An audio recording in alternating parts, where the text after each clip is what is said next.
Hey, welcome. Mike Edwards here. I'm here with my guest, Kate Arms. Kate, welcome. Thank you. This is a video cast, kind of like a podcast, but we're going live, real, raw, with the video, of course. And it's called Empowered Until Further Notice, right? Because we often talk about trust in organizations and teams and relationships where we have to build trust. Well, trust takes time, right? And it's actually something that's really difficult to even describe and talk about. So in the meantime, what if we just empower the relationship that's there? So, Kate, why don't you go ahead and introduce yourself, tell people where you are, who you are, what you do, whatever comes up for you. All right. And like so many things, like this is the sliver of like, what do I think might be appropriate for this context? Because we are, of course, multitudes, all in each and every one of us. But yeah, so I'm Kate Arms. Today, we're going to be talking about psychological safety and trauma. So in that context, I like to think of myself as a truth teller, a grief walker, and a community builder. So those are describing sort of how I show up.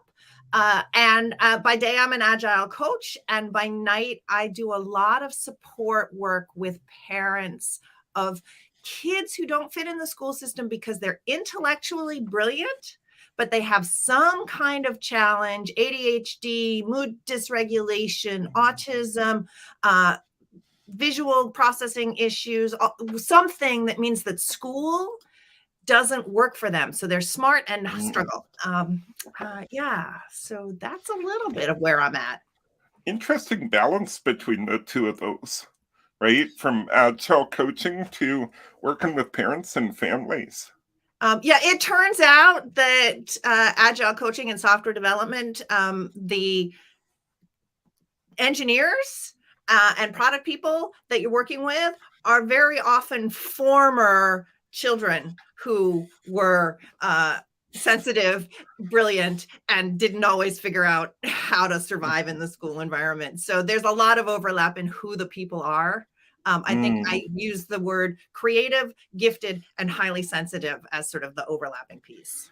Oh, wow. I love the connection you're drawing there. Because what it's saying is it's applicable to everybody, every single one of us. Yeah. So cool. So not too long ago, you started a newsletter and I signed up for it right away because it was on psychological safety and being someone that also works with individuals and teams and corporations. It's something that's always a thread, right? That's running through everything. And the one that caught my interest, which is actually why you're here, is titled Responding to Public Trauma at Work. And I'm just going to read the first paragraph here. When tragedy strikes, it affects how people function at work. A few events like the COVID pandemic affect everyone. Some affect individuals, like a death in the family. In between are wars, elections in an expat's home country, heavily reported violent events, and natural disasters. How a company reacts to these events has a huge impact on psychological safety in the work environment. Powerful, and there's a lot of powerful stuff in this article. But before we start diving in, I think something that might be important to do is just define a couple things. Yeah. In other words, share how you see them. Starting with trauma, how do you define it? Yeah, so trauma is something that I define very specifically. I define trauma as the injury that's left in the body from unprocessed stress. So one of the things you might have heard is not all traumatic events are traumatizing to the same people, or different people respond differently to events. And so as individuals, we have capacity to handle a certain amount of stress. And anything that's within our capacity to handle, we don't have to process, we just handle it. And then anything that's outside, there's a resiliency kind of process that our bodies naturally go through if we let it. But very often we're like, I'm too busy to deal with that. I'm going to put that over there and I'm going to go on and do what I have to do. And if I don't come back and deal with what I put over to the side, it actually stays in my body until I've processed it. And that residue is actually the trauma. Right, right. What about psychological safety? How do you define that? So psychological safety, I define as I feel comfortable being courageous. I feel like I can do this thing that feels important and I'm going to survive whatever happens. Mm-hmm. No matter how big, how small, how good or bad that thing goes. Yeah. And it's that ego sense that so that's where the psychological piece is. It's not about my body's actually going to survive. It's actually that my ego is going to survive. I love that distinction, because when it's not psychologically safe, people defend their ego. And that's where we get the not bad behaviors, unproductive behaviors coming from. Yeah. Yeah. So why is this topic so important to you? So the people that I described that I work with them because that's me. Mm-hmm. And because I had this is not uncommon in the world. And I had an existential crisis when I was 15 that I nearly didn't survive because I didn't know how I fit in the world. And I was raised in a culture that cared about social justice and inclusion and doing good by other people, but didn't actually make me feel like I personally belonged. And I had to go through this dark night of the soul where I tried to figure out, how do I engage with the world in a way that I thrive? And it turns out that has guided me along a path where these questions about psychological safety and the impact of unprocessed stress just show up foundationally in everything I end up doing as a result. Do you think there's anybody who's not impacted in some way at some level by the stress you're talking about there? Nope. No, I think that this is the human condition. Yeah, that was what was jumping up for me, is the human condition, which means no matter how well balanced people or how well people seem to be doing, even if they seem they're thriving, that underlying human condition is still there for everybody. We have a word for the people who have solved this problem, and we call them saints.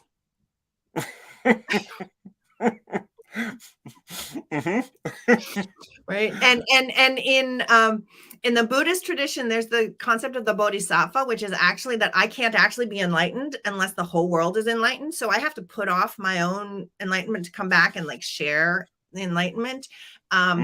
There's in social justice work, there's the idea that my liberation is tied up in your liberation. Like this, it's part of what it means to be a human in relationship with other human beings. Yeah. The people at work, the people at home, wherever it is, it's always going to be there.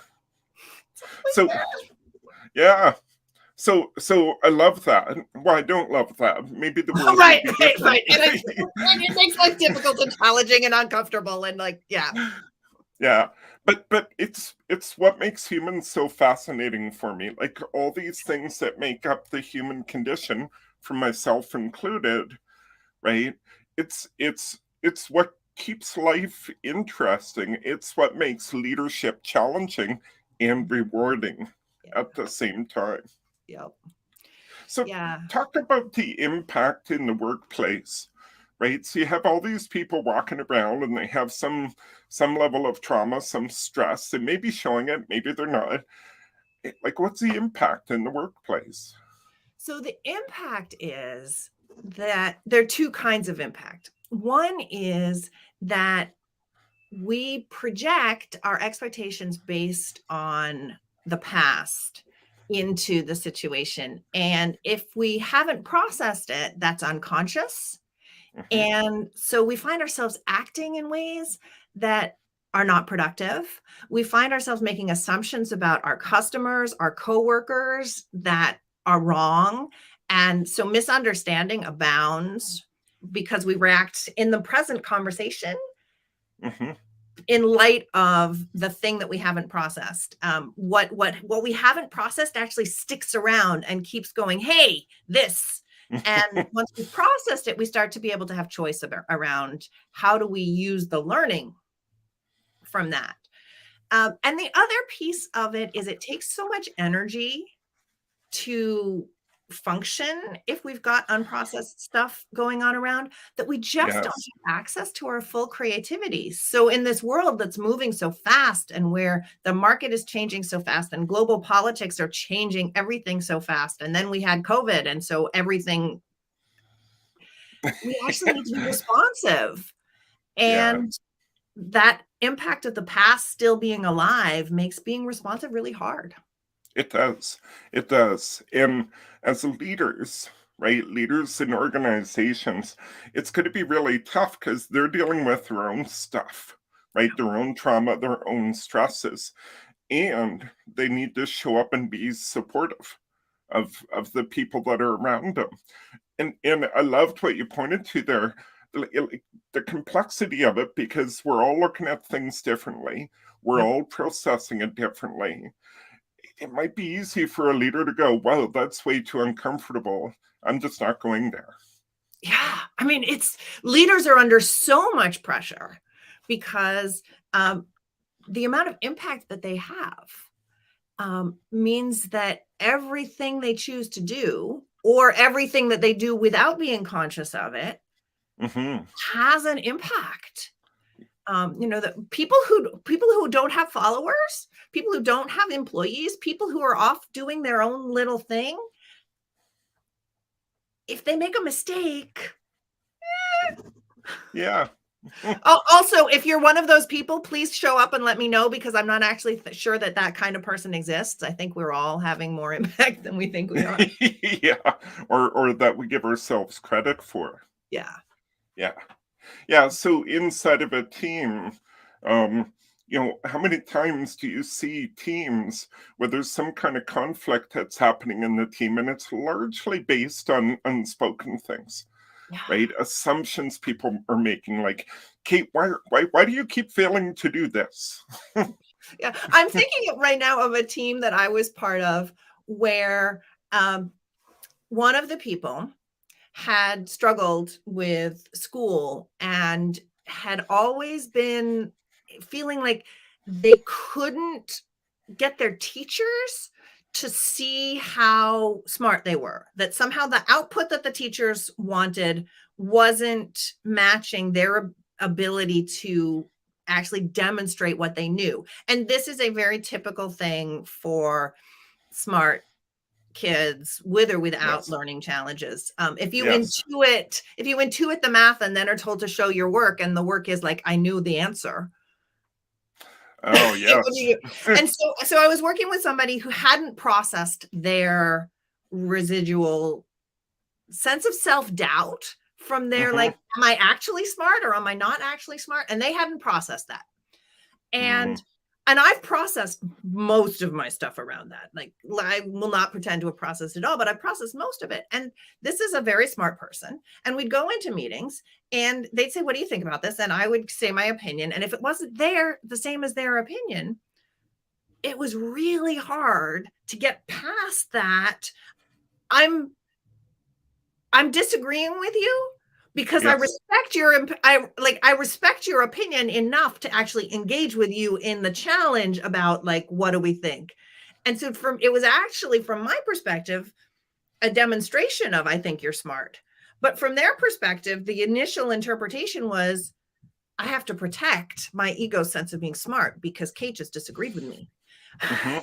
Right? Like, it took a long time to work that out. Yeah, I can only imagine. And I mean, what jumped up for me there was the danger in that is they start withholding.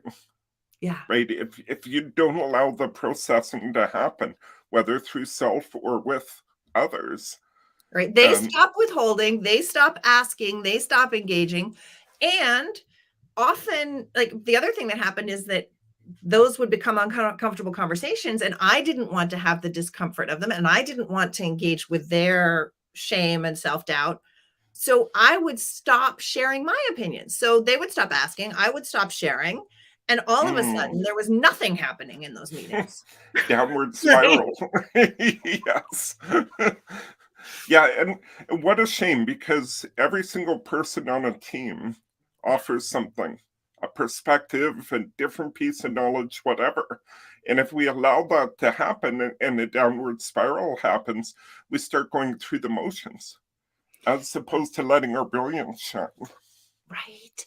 And I see this all the time with junior people on a team where they aren't yet comfortable with learning in public and making mistakes in public. And there's often the sense of, how do I get the knowledge that I need without asking questions that make me feel stupid?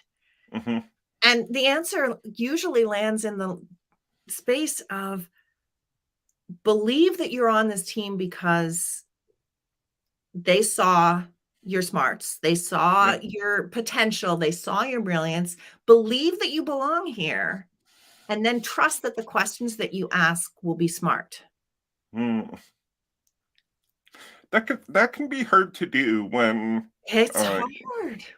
In my opinion, the school system taught us something different.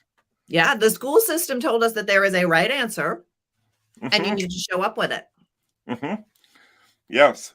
Otherwise, you're the kid sitting there holding a piece of paper, not wanting other people to see you got a B or a C or even a fail. Right? And it's reinforced by well-meaning parents. Yes. Who see how competitive the world is, who are really scared about, I only have this many years to get this immature human being self-sufficient. And I'm under all this pressure from work, so I'm not really thinking about like how to best nurture this. So I feel panic. And so I want the kids to get great grades from the beginning, because I need to be assured that my kids are going to be okay when they're out on their own.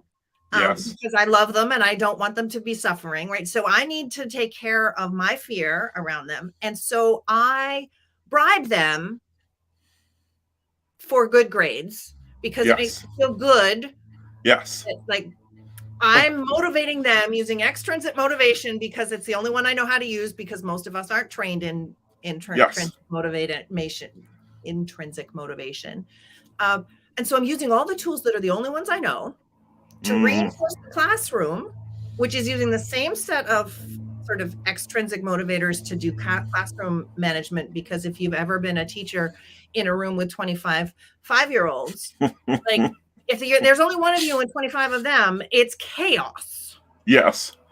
And so they use the one thing that's so it easiest. all comes down to, a child getting an ego that is tied to what their grades are. And in terms of mental health and psychological safety, the kids who fail are often better off in the long run than the kids who do well, because they learn early to dissociate their sense of self-worth from their achievement. Whereas the people who are like straight A's all the way through graduate school, when they finally get to a place where the world that they're faced has ambiguity and there are no right answers anymore, it's much more disruptive because they have so many more years of, I can do this. And now they can't. And they've wired in, this is how I validate myself. And this is how my self-worth is demonstrated. And this is how I prove that the world wants me and I belong and all of that good stuff. Yeah, and I'm going to extrapolate it forward. Then they get in amongst a team in that environment. And now their ego is being hit, right? We're back to the, whether it's full like trauma, but they're going to start having, if we don't deal with this and process this, the trauma's going to start amplifying for them. They're going to have and then you complicate it because you got a bunch of people who are building the product, and you have a bunch of people who are selling the product, and you have a bunch of people who are like maintaining it and delivering it with the customers, and and so they all have different perspectives. They all need to show how valuable they are. They all, like, we lose empathy when we get into our ego bound spaces. We lose empathy. And when we get back to sort of like the place where you and I are fascinated by this human condition, if we actually sort of accept the fact that none of us are ever perfect, we've always got this unprocessed stuff. The world keeps throwing us stuff, and we don't have time to process it. Right. And so we all got this unprocessed stuff. And if we can actually sort of sink into that's okay and have compassion for ourselves and other people in those moments, like, that's actually where we get to the connection. So let's keep going down this thread. Like, how do we create an environment in the workplace? How do we create an environment that does exactly that? It allows us to process. It allows the empathy to be present. Yeah. So I think that we do it in a bunch of different ways. And you mentioned the article that I put on the Psychological Safety at Scale Substack newsletter. And that was in response to, like, my motivation for writing that was that there were a bunch of shootings in the US. And I was seeing a lot of posts on LinkedIn about, like, the Buffalo shooting. People were like, I'm calling in Black for the next week. Like, I am not capable of doing any work because I have been triggered by this. And then the school shooting that happened later that week, all of my friends who were teachers were just like, I can't even, like, And in order to have people experience that in the world and then come into work and do anything in a way that isn't just put it in a box and dissociate from your feelings and deliver, we have to actually speak up and say, okay, there's awful stuff that happened in the world today, and a whole bunch of us are not as okay as we want to be. Yes. And to name that, and then to say, we are making resources available for anybody who needs to talk about it. We are trusting that our people will do what they need to do to take care of things. We know that you all have this human condition and a job, and we trust you to figure out how to navigate the complexity of that. Ask for what you need. If what you need is to not be asked about it and just dive in and distract yourself with work, we're going to honor that too. We're not actually going to ask about it. And so that sort of was that, like, how do we do it in a moment like that? The longer term solution is we invest in our people and our leaders in helping them process their own stuff. Like, we actually accept that we as organizations have to, it's landing in a world that people are scared to go, but we have to actually be therapeutic. We actually have to create space to do this. The thing that's really cool about the human body is the human body naturally does this. If we actually slow down when we need to, the human body actually processes emotions brilliantly. It has to. The whole purpose of the emotion is, the whole purpose of an emotion is, it's actually all of our sensory input coming in from all of the ways that we perceive the world and giving us a message that says, here's the context that you're in right now, and you want more of this and less of that. That's all an emotion is a way of signaling to us more of this, less of that. Yes. And it lasts for 60 to 90 seconds. If we feel it all the way to completion, it lasts for 60 or 90 seconds. As if we sort of recognize that we've taken that message and heard it and felt it. Yes. It clears itself out of our system because our bodies want to be ready for the next message. It's how the human thing works. It's how the human thing works. And so what you probably have experienced is bursts of energy, bursts of things. So you'll have a project that you're working on, and at the first beginning, it's sort of slow, and maybe it's hard work. But it's slow, and then you get to the sort of like, okay, I'm in a groove, I'm doing this, and then you get up to the deadline, and you're like, okay, I got to rush to finish and make it. And then there's all of the stuff that you're feeling during that rush, you don't have time to process. Yes. And so you finish it, you deliver it, and then your body's like, okay, 3 days off now because I got to process all that stuff. You take your 3 days off, you spend it in the bath or in the front of the TV or whatever it is that is your like, I'm not actually doing anything mode. Yes. And then you discover, oh, look, I have energy again. So the important thing I keep hearing here, which no surprise, is trust people that they know what they need. Yeah. Right. And so like I know lots of leaders lots of people, let's just not make it a leadership thing. Lots of people are really uncomfortable being with emotions. Yes. And being with people who are processing. And the cool part for me is you don't have to be an expert. Oh, you have to trust them. They're the expert. And so just ask them, what do you need? Yeah. And sometimes people don't know what they need. And so that needs to be an okay answer. What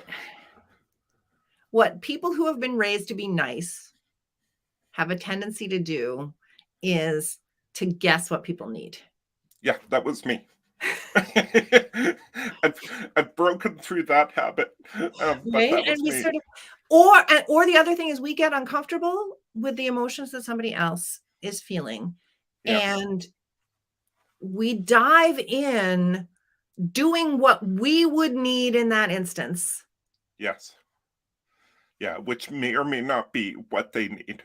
Which sometimes is very right and is sometimes very wrong. And the thing that we discover as we stretch diversity and inclusion is the number of times we make that guess wrong, like that guess is wrong, goes way up.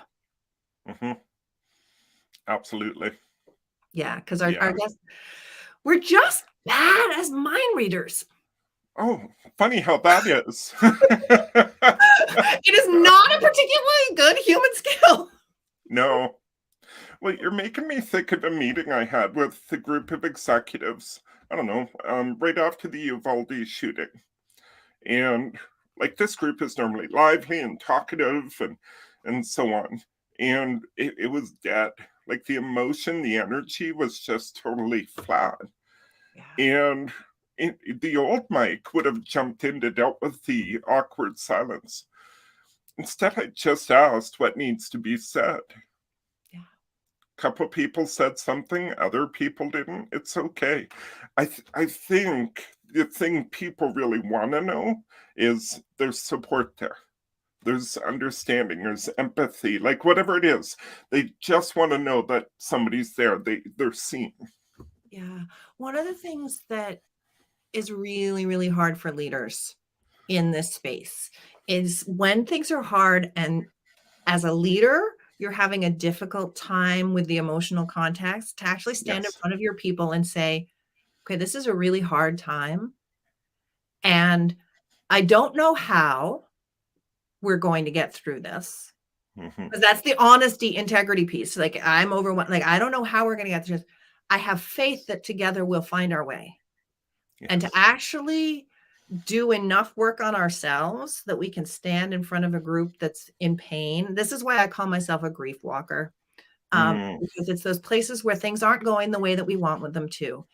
And as a grief walker, what I do is I walk into a space where there's loss, disappointment, something that needs grief, and say, okay, we're going to find our way through.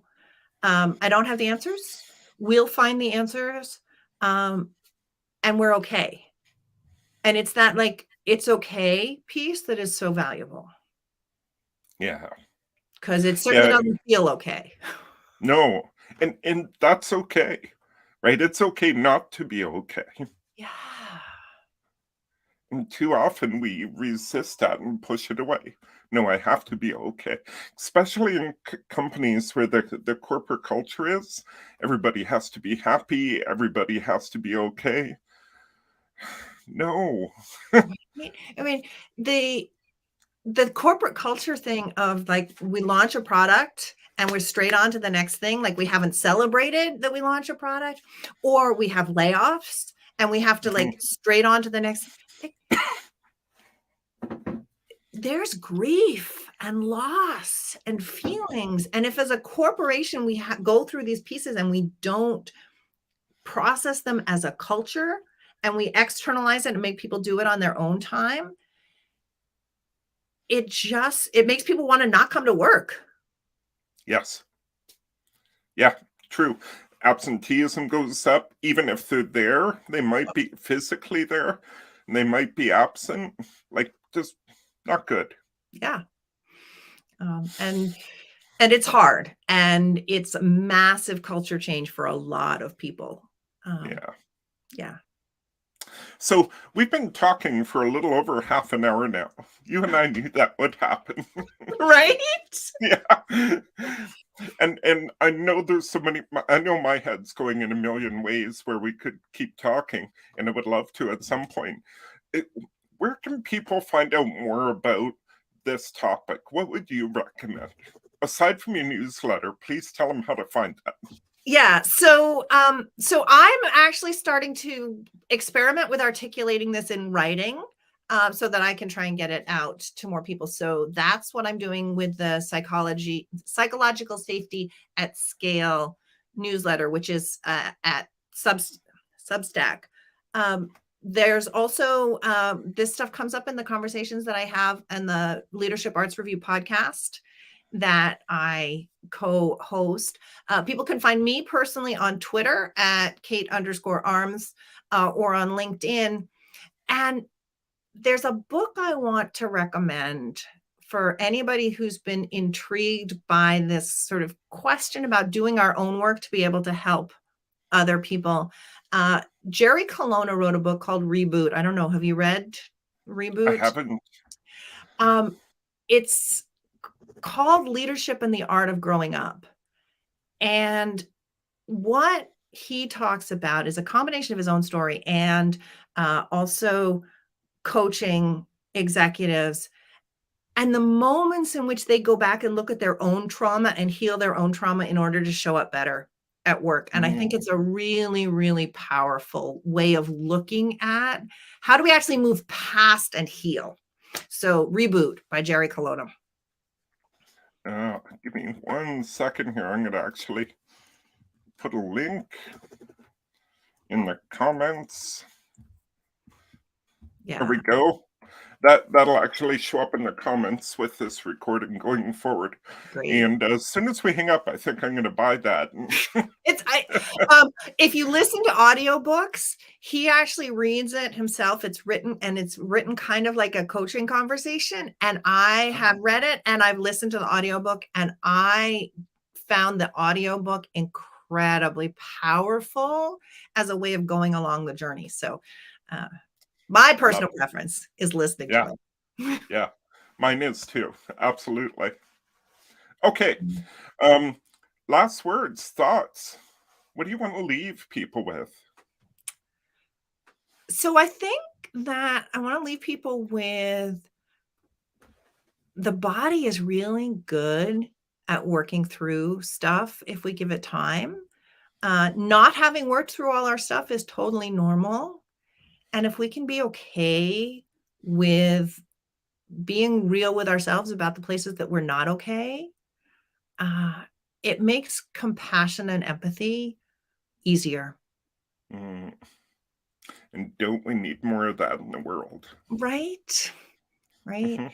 And I think the other piece is that this stuff is hard. And so the first thing we need is self-compassion for being as bad at it as we are. Yes. And the more you dive in there, what I know is it'll get easier. Not easy, easier. Yeah. And it snowballs. So it feels really, really, really hard at first. And then it just feels really, really hard. And then it feels really hard.